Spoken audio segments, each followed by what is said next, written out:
Hey guys, welcome to ஊரப்பக்கம் சமையல். இப்போ நம்ம பார்க்க போகிற ரெசிபி என்னென்னு பார்த்தீங்கன்னா, சேப்பக்கிழங்கு குழம்பு, பீன்ஸ் பொரியல் தான் பார்க்க போகிறோம். ஸோ இன்றைக்கி லஞ்ச் பாக்ஸ் ரெசிபி இது தான். வாங்க எப்படி பண்ணுறதுன்னு வீடியோக்குள்ளே போகலாம். ஒரு பேனில் எண்ணெய் சேர்த்துக்கலாம். ஒரு 4-5 வரமிளகாய், பூண்டு, ஒரு துண்டு இஞ்சி, வெங்காயம், பெரிய சைஸ் வெங்காயம் ஒரு 2 எடுத்துக்கோங்க. போட்டு நல்லா வதக்கிடலாம். வதக்கிட்டு தக்காளி ஒரு 2 பெரிய சைஸ் தக்காளி எடுத்துகிட்டு அதையும் உள்ளே சேர்த்து ரஃப்பாக கட் பண்ணி நம்ம வதக்கினா போதும். இது நல்லா வதங்கிட்டு இப்போ கம்ப்ளீட்டாக ஆற விட்டுடலாம். ஆற விட்டுட்டு அரைச்சி எடுத்துக்கலாம் நம்ம ஃபைன் பேஸ்ட்டாக. இப்போது சேப்பக்கிழங்கு நல்லா வாஷ் பண்ணிவிட்டு ஒரு விசில் வேக வச்சு எடுத்து வச்சுக்கலாம்.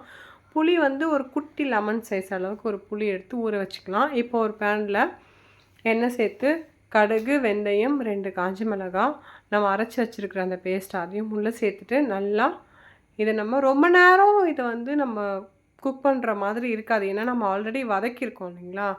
ஸோ இது கொஞ்ச நேரம் மட்டும் ஒரு 1-2 நிமிஷம் இதை வதக்கிட்டு ஒரு கொத்து கருவேப்பிலை சேர்த்துட்டு அதையும் நல்லா மிக்ஸ் பண்ணிடலாம். மிக்ஸ் பண்ணிவிட்டு மஞ்சள் தூள், மிளகாத்தூள், மல்லித்தூள் இதெல்லாமே சேர்த்துட்டு கூடவே நீங்கள் குழம்பு தூள் இருந்தாலும் சேர்த்துக்கலாம். கூடவே தேவையான அளவுக்கு உப்பு சேர்த்து நல்லா இந்த பச்சை வாசனை போகிற வரைக்கும் ஒரு நிமிஷத்துக்கு நல்லா கலந்து வேக வச்சுக்கலாம்.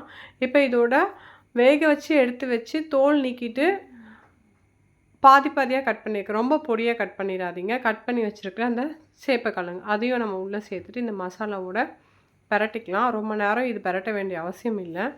பரட்டிட்டு தேவையான அளவுக்கு கிரேவி நமக்கு எந்த அளவுக்கு குழம்பு வேணுமோ அந்த அளவுக்கு தண்ணி சேர்த்துக்கிட்டு இது எல்லாமே நல்லா மிக்ஸ் பண்ணிடலாம்.